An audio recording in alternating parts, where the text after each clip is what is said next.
At ano po yung procedure na mangyari po after po dito sa NBI headquarters? Alright.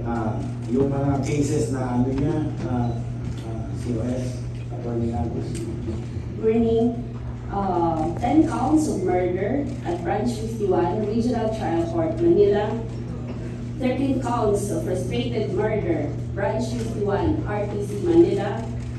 4 counts attempted murder, Branch 51, RTC, Manila.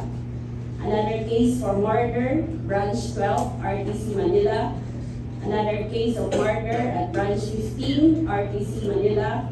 Another case of murder at Branch 63. Sa government. Iba pa yung ano ha? Iba pa yung presidente doon, iba pa yung sa government. Governmental is different. Their president is something like ano lang, parang king lang, parang siyang figurehead. Yes.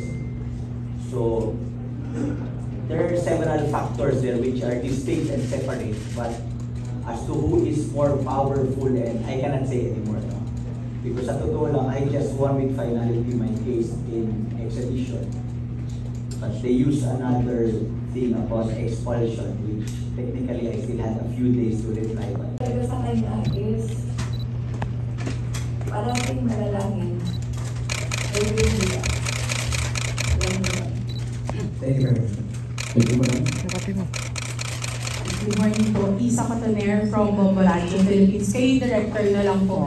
Sir, nasabi kanina ni Coc Reves na hiling niya sana ay maging mabilis na yung proseso. Ngayon na nakabalik na siya dito sa bansa natin. May we know kung ano yung timeline natin after the view course? Ano po